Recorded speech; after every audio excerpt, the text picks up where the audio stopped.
we are here to talk about the effects of AI in the field of cyber. Okay, so Dr. Radha, my question for you is, what are the key differences between the traditional methods and the AI-driven methods? So, firstly, hi everyone. The difference between traditional and AI methods are such that so far we have studied psychology in stencils. Our tests, etc., have been in the stencil format, statistics and everything, right? AI, what it does is it helps us with simple calculations. Like SPSS at one time was a program that was used just to calculate simple calculations. Right now it is a must for you to learn. If you're you're in the field of research, you want to learn SPSS, right? Because there is a lot of statistical calculations which a person, it's difficult for them to do. Initially, people used to hire teams and teams, right? Yeah. But now, because of these kind of programs, we are able to perform these calculations easily. Considering AI as more of a friendly nature, okay, there is tests, right? There are standardized tests that we use. If the word standardized, okay, means that there is a proper outcome to things, which means you can put that into a program and retrace your steps. Okay, like a certain personality, INFJ personalities, right? Those kind of personalities which you see outside. Now, personality testing helps us deduce into what that person is holistically, right? AI is going to help you with that. The only difference is that AI cannot do therapeutics. Why? Because every mind works differently. Because a technique which I use on one child for learning disability may not help with the other child. Right? We have kids over here who are similar age, but in one section, a child, say cognitive section, a child has a specific ability, but that same cognitive section, another child will have something different to share. Right? So all these things, they culminate to different ways of putting therapeutics out there, so which AI cannot do, right? But what the traditional method does is it helps with the therapeutics. AI can only help us with testing and giving a holistic nature or deducing into something. Right. So you talked about personality tests, right? So we have softwares that measure personality tests online. So do you think those results are manipulated? Like, I might have, for example, a particular personality type, and what result is generated might not truly talk about what kind of a person I am. So do you think the result is manipulated to a certain extent? Well, everything is right now in the infant stage. Right? There is a reason why it's out there. It needs to collect a little bit of data. AI needs to collect a little bit of data. Right? So, like we have a 16 personality factor. There's a website, right? We do tests on that. But that same thing, you do a 16PF test over here, right? Which is a paper pencil stencil test, and you will find different results because it is still in the infant stage. Right. Okay, these tests have been done for generations. They are standardized tests. Okay, standardized tests, they also require a lot of intervention. Correct. Interviewing goes on. There is a section in 16PF which says that you need to interview the other person so that they can give you an output into exactly what they are. Right? There's also a time bound limit. It isn't just one section in 16PF. Personality cannot be measured only with one thing. There's aptitude that you need to look at. There's IQ that you need to look at. There are lots of calculations that go in. Right? So only one thing cannot judge your personality. So, do you think environmental factors or the environment in which you are giving a test also affects the results that are generated? That is absolutely correct. That is absolutely. Psychological testing cannot be done at home. Right? It is necessary that the person be there. Like during COVID, when there were tests done, we saw a drastic change in the results. Children who have amazing IQ, okay, they were dropping in their IQ. And we could not, because why? Because there was this environmental condition that was going on over there. Like their factors are not something that are congruent with our tests, right? So there is no equalizing factor over there. Because of that, there were changes in results, changes in the aptitude, changes in personality. A lot of things were changes. Plus, then COVID, they're sitting at home and doing things, right? That's another thing. That's it. What do you think AI developers should keep into account when they are designing systems that would interact with human emotions? So when we're talking about interaction with human emotions, like we spoke about the tests, right? The standardized tests. Now, over there, obviously AI cannot do emotions. Okay, that is where actual human connect comes, right? A machine cannot mimic emotions. It is impossible for the machine. Even the person who says it will say that, sorry, emotions are not the thing. So when it comes to understanding human emotions, you cannot do tests such as Rorschach, TAT, CAT.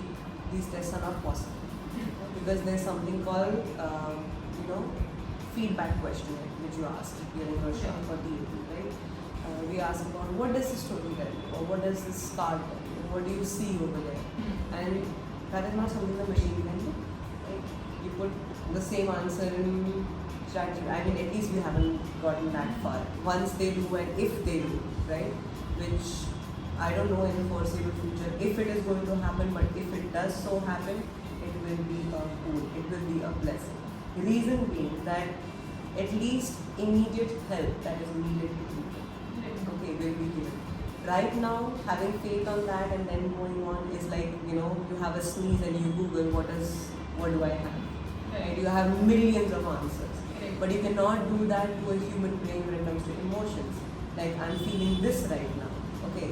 And the AI will give you multiple emotions, alright? Like you're feeling angry, you're irritable, you're this, you're that. And thing about human emotions is, if you read it, you will feel it.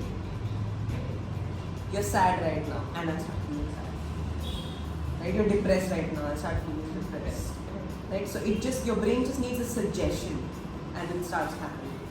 Okay, like the test which you take, your brain just needs a suggestion. This is what you are, and you start being that. So according to me, I believe that if we are going to distinguish between AI and human interaction is always going to win when it comes to the field of psychology. So do you think body language plays a role when it comes to attempting tests like Rorschach or TAT? Body language, facial expressions, micro expressions, your thought pattern analysis that we did, right? All of that, it plays a huge role. And AI cannot do that. Right? No matter how many facial analysis machine you make, okay, emotions are something that cannot be, picked up on the machine. Right. So, for example, if I'm feeling sad right now, and if I go to ChatGPT and ask it, hey ChatGPT, I'm feeling sad, what should I do? And the response which is generated, can it be misleading, or it might? It will be misleading. 100% will be misleading, because there probably you might get, what options do you get? I guess it's okay to feel sad, and I felt more sad. Right? But you weren't sad. Yeah. And you started feeling sad. Right. Your brain just needs a suggestion, right? And you go and you type, I feel feverish, or I have body aches. Right. Okay. Suddenly somewhere maybe you have bone cancer. What? How did that happen? Correct. Something like that. How do you think AI can help individuals better understand, feel, and manage their emotions? Right. So as we spoke about, emotions are something that cannot be calculated by AI. But what can be is a specific emotion if you have, and you want to know what can be done about it. Like, if you sneeze, you have a variety of options on Google, what can be done, right? The same way, if you're feeling a certain emotion, they have a lot of options. There's, as soon as you open, there's Mayo Clinic and Psych Center and this and that, and so many options over there that will tell you, that this is what I want to do, right? This is what you should be doing. Or take 5 steps and this steps and that steps. But in general, I would say, first go talk to somebody who's you, right? Go to a psychologist, speak it out, and see if you are not feeling helped, right? And if you think that you are not able to accept help, and AI is the only way that you want to go, then AI is the way, right? But then that's the easy way out. Right. Like talking to an actual human being is something that you need to relate to that other person. As psychologists, we have that empathy, we have that thing that we patiently listen to the other person, an active listening here, right? But a machine does not have that. A machine will just give you an answer, because right now you say that your body is hurting, but it could be a somatic thing. Right? So a machine will not understand, no, it's a somatic thing. Right. They will just give you this, right? A hip, and then somewhere you get, maybe you have avian hip. What about that? Right? So a machine will not be able to tell you exactly where your emotion is. A human can actually do that. Other than that, AI can definitely help you with at least finding the psychologist nearest to you. Correct. But talking about the stigma that still exists in the society, going to a psychologist and asking for help, people might not be that courageous to go and do so, and that person is already in misery, and doing so won't that increase the misery to a greater extent? It does. It does. That is why, if somebody who's watching this video right now, you know someone who needs that help, right? So what will you do? You will go and tell that person, get help. If it comes from another person, okay, the stigma goes away. Like if I'm shivering, okay, and my mom will come and tell me, come, let me take you to the doctor.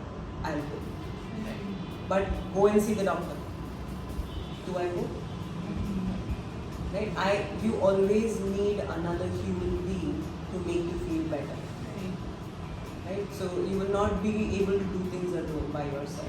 So if you all know someone who knows someone or anything of that sort, it's always a good thing to be the push towards a better future. Right. So do you think a friend or a family member can play the same role?